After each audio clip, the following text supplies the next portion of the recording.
graça e a paz de Jesus Cristo esteja com vós e encontre todos os seus familiares, seus parentes, tudo justamente usufruindo desse favor de Deus, dessa graça e a paz que a presença dele, que excede todo entendimento em nossas vidas. Então nós entramos mais uma vez essa semana e eu espero que vocês tenham entendido o propósito de Deus nas nossas vidas.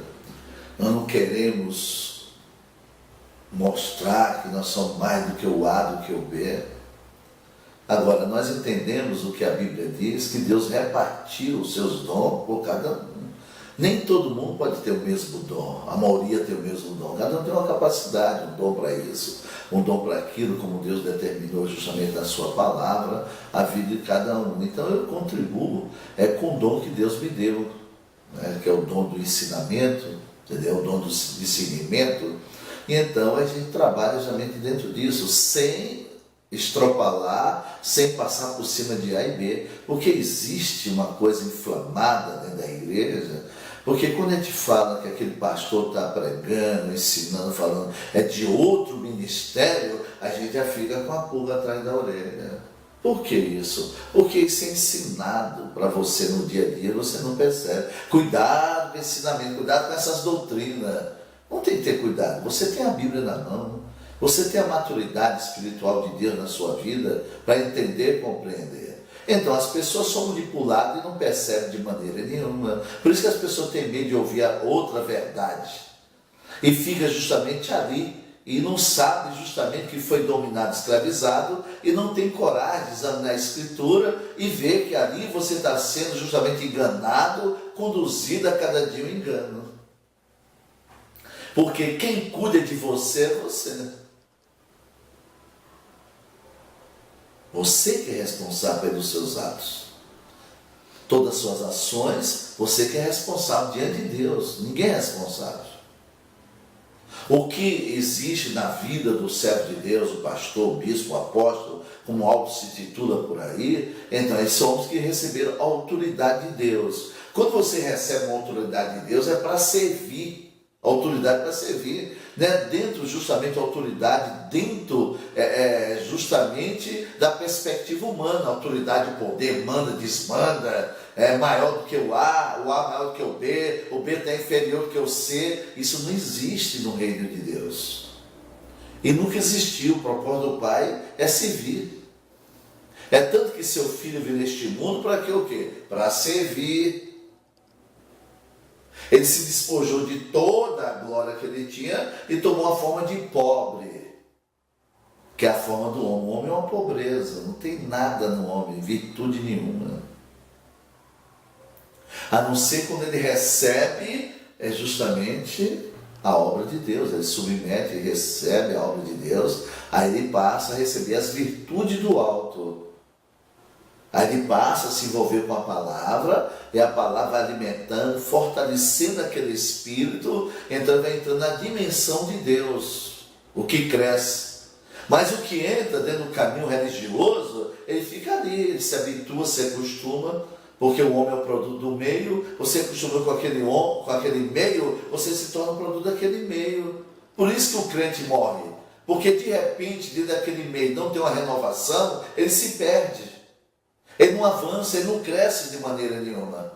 Ele fica ainda nos rudimentos, nos princípios da imposição de mão, de batismo. Ele fica justamente naquela história, não avança de maneira nenhuma. Aí dentro disso, o pecado vai evoluindo, crescendo na vida daquele irmão, daquela irmã, que passa a ser pessoas maliciosas, maldosas, pessoas magoadas, pessoas indiferentes. Então isso são tudo força do diabo na vida do crente. Ele não cai no chão, não se distribui no chão, porque essa força é o pecado. E a Bíblia diz que quem peca é o diabo. O crente vive nesse sistema, um sistema do pecado. É criticando todo mundo, só fala mal do outro, só julga o outro, só faz essa confusão. Aí quando vê um crente de outra denominação, ele já olha cismado, não tem o prazer de cumprimentar e servir, porque ele perdeu o entendimento. Se afastou muito, porque a palavra de Deus diz que nós somos um corpo. Nós fomos colocados no corpo. Será que quem está certo? Deus ou o homem está certo? Deus é mentiroso, o homem é verdadeiro? Você está vendo como a igreja vai se corrompendo disso. Aí tem líderes, está aí na mídia, todo dia na mídia, aí grandoso, poderoso, que fica incentivando o ódio, a raiva.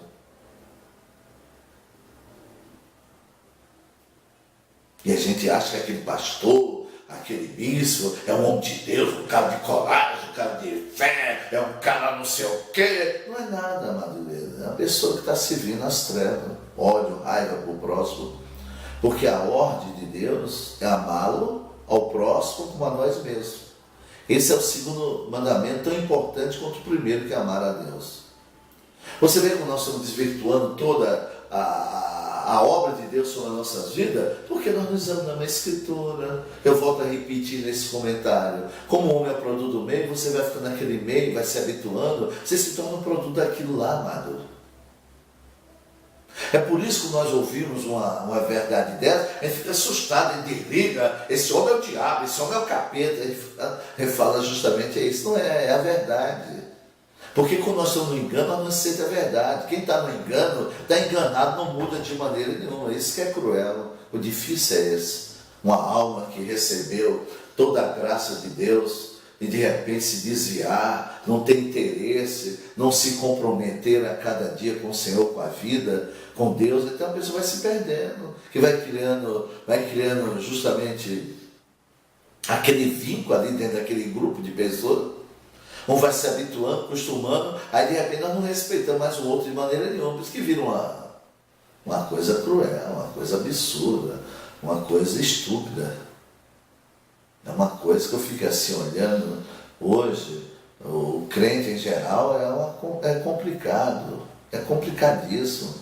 Eu fico olhando que de acordo com a palavra de Deus, como é que essas pessoas vão retornar ao caminho de Deus? É difícil. É difícil, que quando você toma o caminho da verdade e você se afasta, você só toma atalho, não tem mais caminho. Só é atalho, atalho, atalho. E todo atalho é do diabo. Você não tem mais prazer nas coisas de Deus. É um crente irritado, nervoso, avarento, vai ficando avarento, só pega nas coisas materiais, só pensa em grandeza, só pensa em ter isso, ter aquilo. Nós vamos caindo justamente nessa armadilha. E para sair? E para sair é muito difícil. É muito difícil, aquilo que olha para trás é muito difícil, amada igreja. Porque nós damos chance ao diabo, ao pecado, que é um poder tremendo, é um poder maior do que eu, do que você. Quando a gente entra no esquema da fofoca, você não sai. A fofoca é um vício do diabo, é as trevas, a língua coça, você não para de maneira nenhuma. Quando você entra no atalho da avareza, você só pega as coisas materiais, você só pensa em levar vantagem, não sai, por mais que fale com você, não sai. É isso que às vezes eu me preocupo com o meu irmão. Por que me preocupo? Porque a ordem é a gente fazer o bem. Se a gente sabe fazer o bem e não pratica, a palavra de Deus fala que nós pecamos. Está lá no livro de Tiago. Fala que nós pecamos. E então por isso que eu fico preocupado. Só que eu não sou responsável por ninguém. As pessoas têm que dar crédito à palavra de Deus, têm que deixar que a palavra de Deus atinja o coração, que é lá no coração que é formado justamente os pensamentos, e você justamente expõe as suas ações, suas atitudes, através daquilo que justamente foi formado no seu coração. Se a palavra de Deus que nós ouvimos no dia a dia não atingiu o meu coração, o teu coração, nós não temos conhecimento de maneira nenhuma. Nós temos um entendimento superficial que não leva eu e você a lugar nenhum em nome de Jesus Cristo. Então nós precisamos ter muito cuidado com a vida espiritual, nós precisamos ter muito cuidado com a eternidade. Você que não investe o seu tempo em Deus, é difícil, não é só aquela medidinha não, investir, porque nós vamos ter perda eterna a cada dia. Porque o tempo hoje é a vida, o tempo é Deus, O tempo não é mais ganhar dinheiro de maneira nenhuma. Nós temos que disciplinar a sua vida para investir a cada dia muito mais, justamente no conhecimento, na revelação da palavra de Deus, porque é ela que nos alimenta, ela é o pão espiritual nosso, para manter nosso espírito firme e não sujeitar a nossa alma, no qual foi afetado pelo pecado. Então, por isso que nós temos a vida espiritual, que é a vida sobrenatural, acima do natural. Então, por isso que nós estamos sempre justamente enfatizando e encorajando os irmãos a olhar justamente para aquilo que foi proposto a nós. Independente, nós precisamos do espaço, do espaço que é chamado igreja, nós precisamos. Para quê? Para estar ali congregando, para ali aprender a relacionar, ouvir justamente dentro do ambiente a palavra de Deus inspirada, sentada. É como nós estivéssemos na escola, onde nossos filhos estudam. Então, a igreja, que nós chamamos de igreja, esse espaço físico que nós chamamos de igreja, em substância que é palpável, uma coisa concreta, ela é bom para isso, para nos acolher, para a gente aprender a conviver um com o outro, aprender a relacionar, que nós tínhamos dificuldade de relacionar quando nós estávamos no mundo, nós tínhamos dificuldade de fazer relacionamentos verdadeiros a cada dia. Até hoje tem muitos cristãos que têm dificuldade de relacionar, e nós fomos chamados para o relacionamento. Nós estamos ligados uns aos outros, nós somos membros do outro. Como é que é o membro do outro? É ligado no espírito, no entendimento espiritual que a palavra nos dá. Então eu olho para você, como diz a Bíblia, eu vejo você como autoridade, porque você é um filho de Deus. Você olha para mim, já falei isso aqui, você me vê como autoridade. Então nós passamos a respeitar um ao outro a cada dia, não tem divergência, não tem briga, não tem nada. Mesmo que você esteja congregando em outra comunidade, eu estou aqui, nós se encontramos, então nós se respeitamos um ao outro e amamos um ao outro fraternalmente, como diz a Bíblia, sem fingimento nenhum, porque nós não estamos vinculados a uma instituição, nós estamos vinculados a Deus. Nós somos vinculados. Deus chamou eu e você para o propósito dele. Deus nos chamou eu e você para estar vinculado a uma instituição de A, de B, de C, não. Nós respeitamos a instituição, que ela é importante, mas ela não tem valor espiritual nenhum para mim e para você. É isso que vem sufocando o crente. É isso que vem destruindo justamente os irmãos. Porque eu estou na igreja, eu me acomodo. Ah, estou na igreja fulano de tal. Eu estou congregando não sei aonde. Aquilo acomoda. Aquilo me acomoda. Porque eu já estou na igreja. Aí eu apronto lá fora, eu faço os meus pecados, seja ele pequenininho, pecadão, pequenininho, aí eu entro na igreja e está tudo bem, todo mundo respeita, me cumprimenta, ô irmã, e aí, como é que é? Pronto, a gente vê que está tudo bem, esse que vem matando o crente. Agora, quando nós entendemos, nós somos vinculados ao Senhor, que a vida dele está em mim, está em você, através do seu Santo Espírito, então começa a despertar em mim e você o temor e o tremor diante de Deus.